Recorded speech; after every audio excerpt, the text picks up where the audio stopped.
Sweet 16 preview. We have a few fascinating games, and we're going to talk about them right now.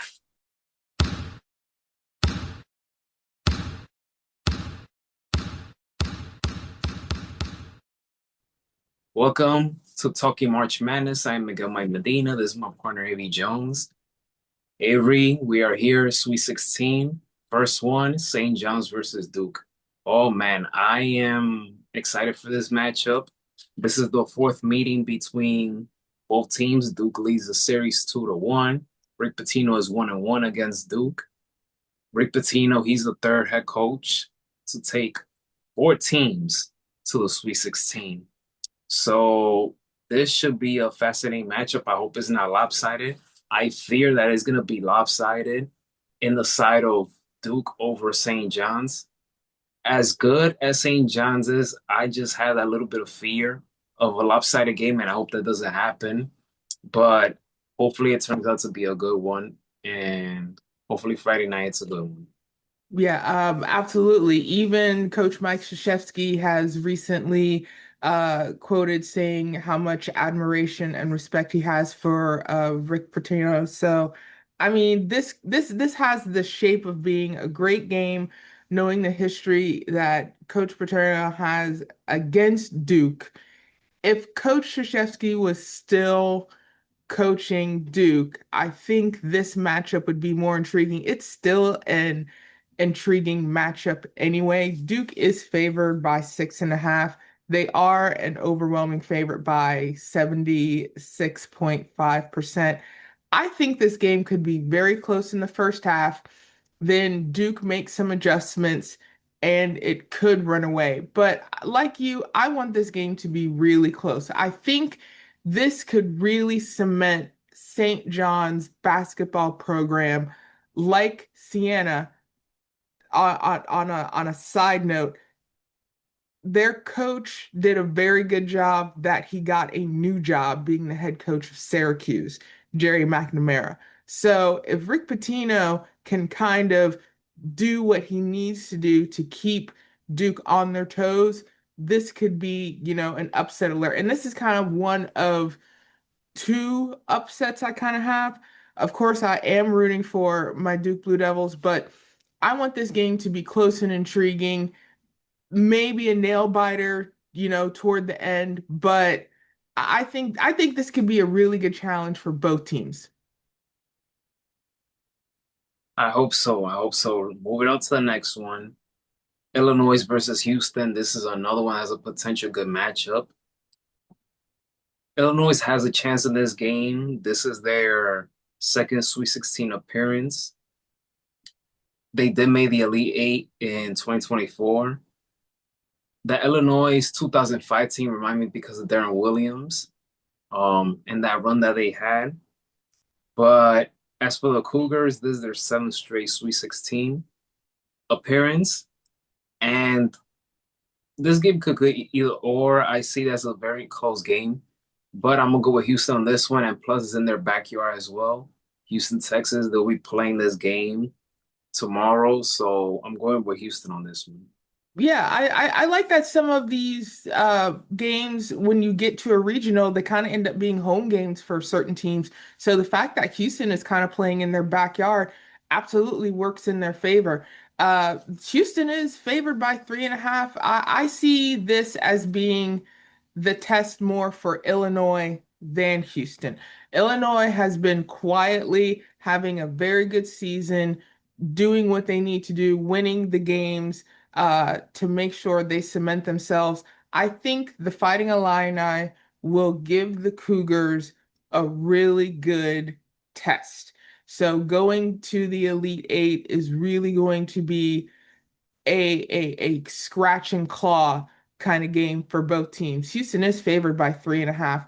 I'm gonna give a slight edge to Illinois because I think there's more in the tank that they want. If you look at the previous games they've played, an overwhelming win versus Penn.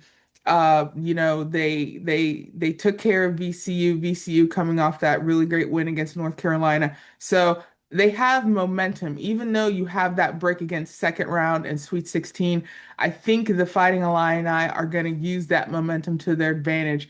I'm going to go with Illinois on this one, and I'm gonna have it close. I'm going to go with Illinois with by 4 points. Another one that really excites me, and that's Arkansas versus Arizona. Any team coached by John Calipari, it's gonna be must-see TV. Darius Akuf Jr., he is having a sensational tournament so far throughout 2 games, averaging 30 points per game.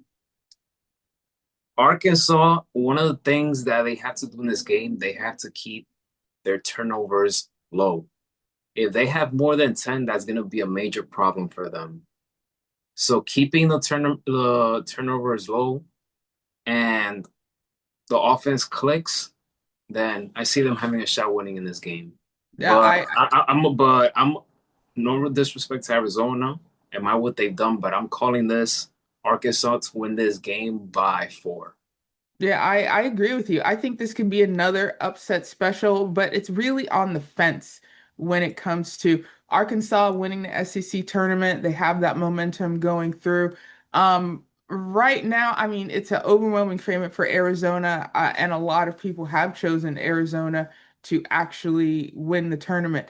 But I kind of agree with you. Do not count Coach Calipari out. I think he's going to get his team locked in.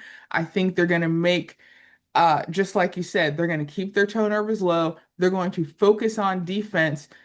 Do not be surprised if we see Arizona committing some turnovers that turn into points for the Arizona Razorbacks. I want this to be a close game. Arizona is favored by 7.5, but I think Arizona could take this, but I think they might take it late in the second half. I think this game could be incredibly close all the way down to say like the last 2 or 3 minutes, and then Arizona takes it. But I think Arkansas is going to give the Wildcats a lot of trouble.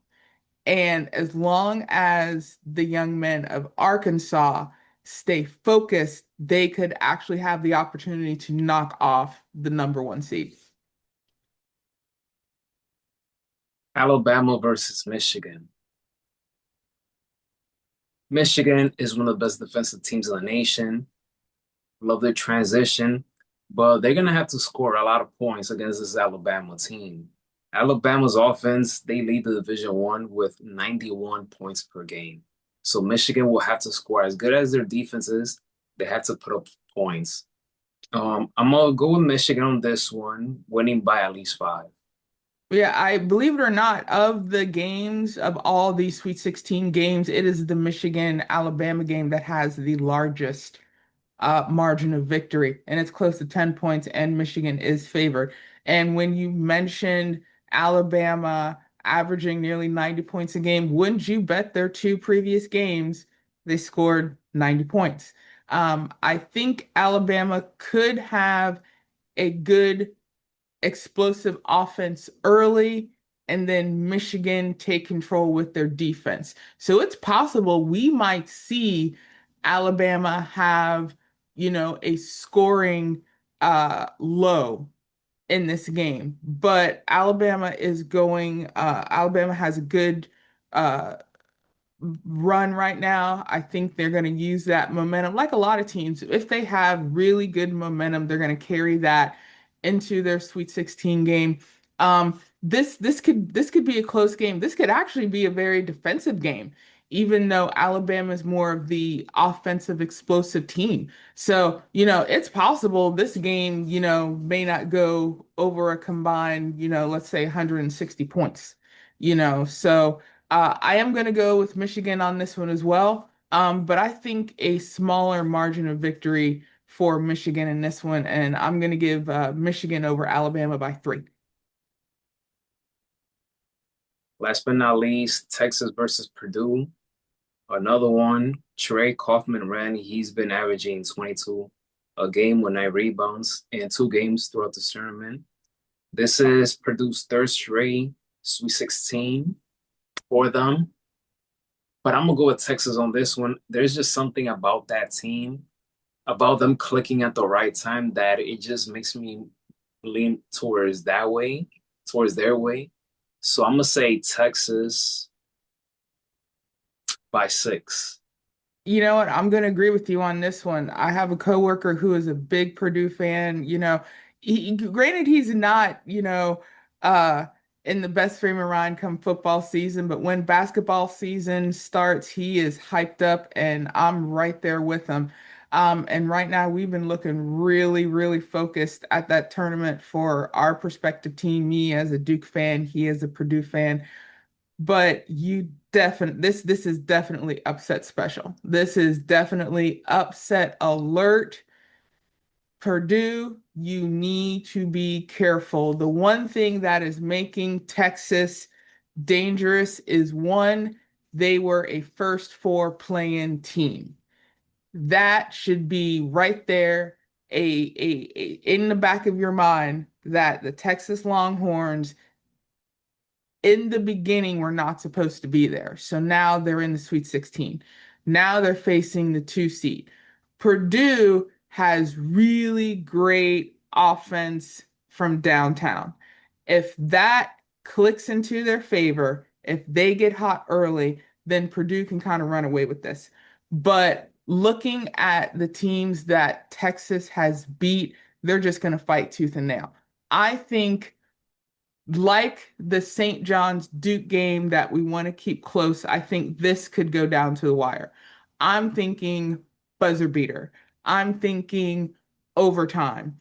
And even though I don't want to, even though Purdue is favored by 7.5, even though Purdue is overwhelmingly favored by 75.5%, I'm like you. I'm going to go with Texas on this one. I'm going to go Texas 11 seed beating number two.